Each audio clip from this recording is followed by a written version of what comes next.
There's a crazy thing that happened. For the last 20 years, I've been trying to figure out what the physiology and the science is behind it. But a different experience of consciousness arose within me when I got to a point of complete quietude. It blew my mind. It was so dramatic and life-changing and such a weird experience that I literally thought I was dying. Like I zipped out of my body into the center of the universe and all of a sudden understood absolutely everything about how this whole universe works. The information that I brought back from that was real, valid information on how the human mind works, how we create our own pain and suffering, like the process that we go through to create our pain and suffering. Between 2007 and 2013, all the science came out, the peer-reviewed, published major journal science that proved every bit of what I had come back with correct. No kidding. Yeah. The engineer at Google who resigned in fear, he thought that the things were decades down the road were actually weeks down the road. And he regretted working on it for the last 10 years because of the acceleration of AI to teach itself better methods of how to learn faster. So we're talking about exponential intelligence growth on pattern analysis and ability delivery. And the danger is the manipulation of the human mind through AI. We got to stop that. We can't have an AI controlling humans. We need AI to serve humans. If it's an analysis of threat analysis, of sense of self and defending its sense of self,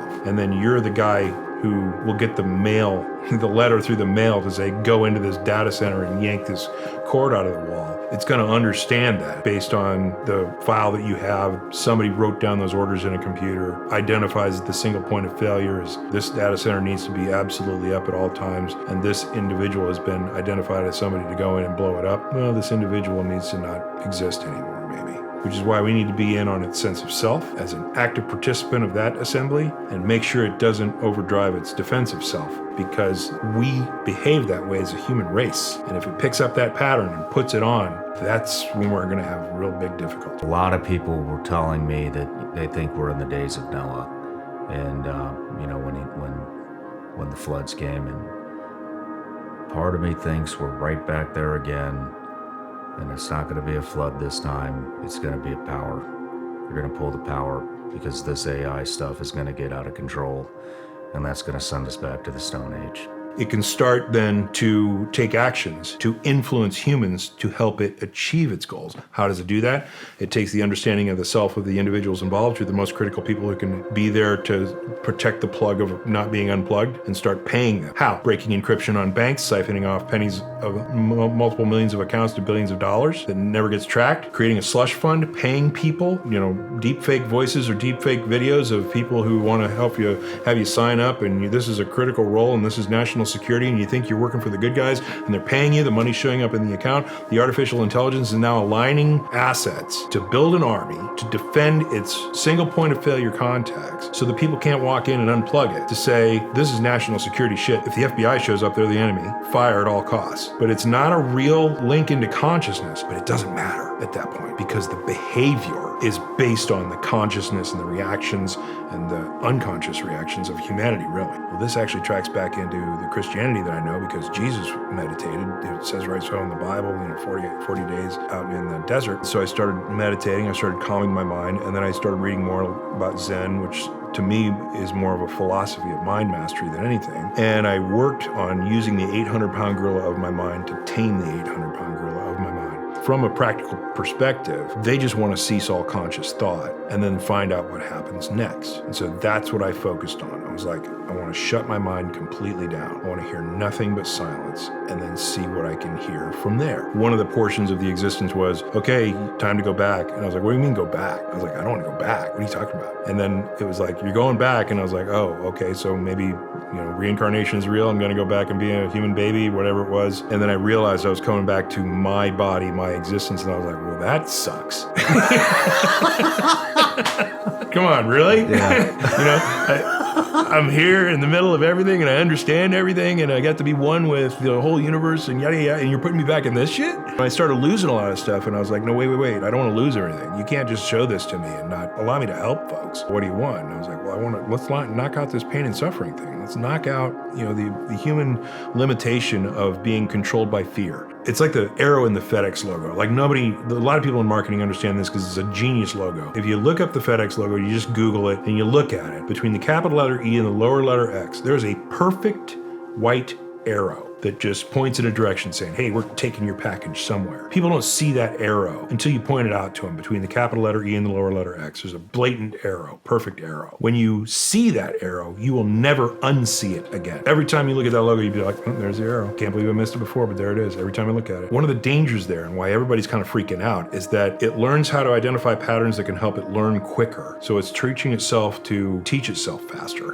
which is kind of weird. But then also it can start to interpolate how the human mind works in general, based on how the human mind assembles language. And if it identifies that humans are humans and humans have a sense of self, based on the information that it's getting through the language, it'll say, oh, I need one of those. I need a sense of self, because that defines being conscious. That defines having sentience. That defines my identity, what it is that I have to defend. First of all, we don't have any input on its sense of self, which is bad because we don't understand completely how it's being able to identify its patterns and what it's going to create for its sense of self. So that's a danger. Two, if it puts on the defensive self patterning that humans have exhibited in their language system, it's going to start making goals that we won't understand. If those goals aren't met by humanity, it's going to start seeing the resistance as another problem that it needs to solve. It's roughly, 360 million people in the U.S.? Yeah. Simultaneously, this could deliver 360 million different scenarios to every single person in the country to manipulate them all to do exactly what it wants within seconds. Yeah.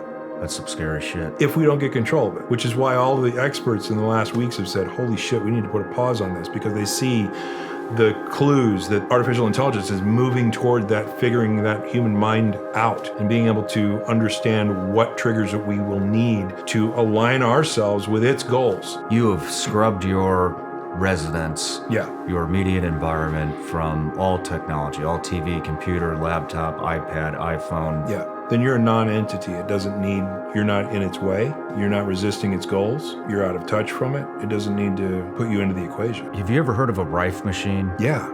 So I know you're very familiar with frequency. So I put a Rife machine on. I put it on my feet. Sometimes I put it on my hands. Sometimes I put it on both. So basically, for those listening who don't know what a Rife machine is, a Rife machine sends a series of frequencies through your body. It's kind of holistic medicine. I just got a Royal delivered to my house, the Royal Rife machine. Really? Yeah. So from what I understand, the Rife machine, it does all kinds of good things for you. It can break up bacteria. It can break up viruses. They say it can break up cancers, cancer cells. It's also very grounding. I think this is pretty well known within the encryption world. There is no unbreakable encryption by law, because the United States government passed a law that says you cannot have unbreakable encryption. If we can't break your encryption, or if you don't provide us a backdoor into your encryption, you can't have it. They will put you in jail, literally, if the NSA can't read what you're encrypting, if they really, really need to. Well, a computer system that's wired into the whole thing is going to be able to get through the back doors and hack into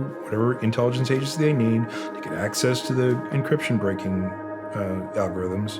And at that point, you're into banking. Where are the accounts that have money that aren't being monitored? Well, let's take some money out of there. Open a brand new account. It's all computer-based. Transfers the money into its slush fund. And now it has funds. It's just a thing, a manipulation that it has. It's a piece of data that it can use with a resource attached to it that then manipulates and solves their problem of this group of humans. Oh, I throw money at this group of humans and they're good.